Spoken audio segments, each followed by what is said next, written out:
hello to the PED community. We are welcoming now and interviewing Annemie Wyckmans, coordinator of EERA initiative and also from the NTNU University in Norway. So Annemie, please tell us, first question actually that we would like to ask you is how do you see this interdisciplinary coordination and collaboration between the partner and member institutions within EERA, and do you think it is important to strengthen this interdisciplinary momentum between partners?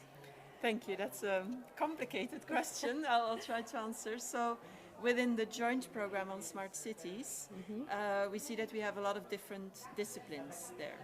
And traditionally, a lot of people have been working alongside each other. But we have a lot of projects now where we really need to work together in order to solve challenges in society. And we've gained a lot of experience on it, and now we would like to bring that forward into perhaps making more of a methodology out of it, so making it structured. It's not up to each person individually, but we really create a research method around it. And we are doing that within our own joint program on smart cities. And we are very excited to see then that EERA as a whole, so the whole European Energy Research Alliance, is very interested in trying to do this as well. For example, in terms of engagement, how do you engage citizens? How do you engage local stakeholders? There's a lot of energy technology experts traditionally that have only worked with technology, but now are interested in doing this engagement. So we hope we can work together so everyone can learn from each other and we can accelerate the transition.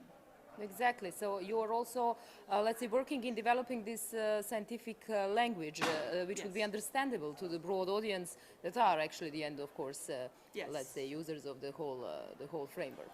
Yes. So I think that's exactly right. Like this, creating a language, creating formats for it. Exactly. So it's not just those of us who are trained to do or those of us that intuitively do this, but that it's possible also to transfer it to others and to perhaps learn from each other better.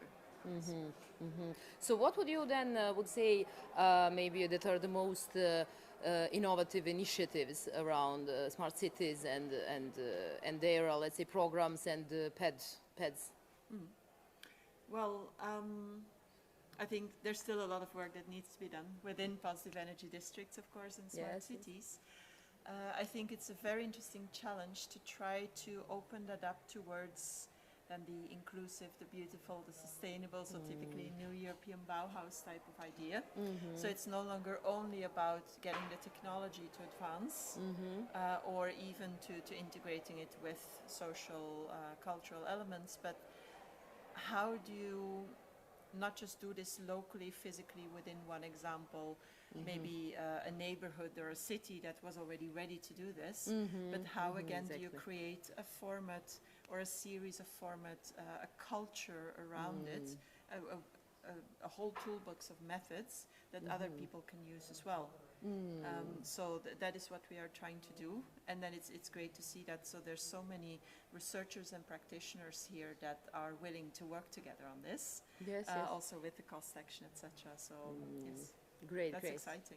It is. I'm very excited to see about the formats that you mentioned, new developing formats, the scientific communication languages, and as you said, this mixed, let's say, methodologies on reaching the broad audience. So I wish you good luck, and let's stay in touch. Yes, definitely. Thank you, Annemie.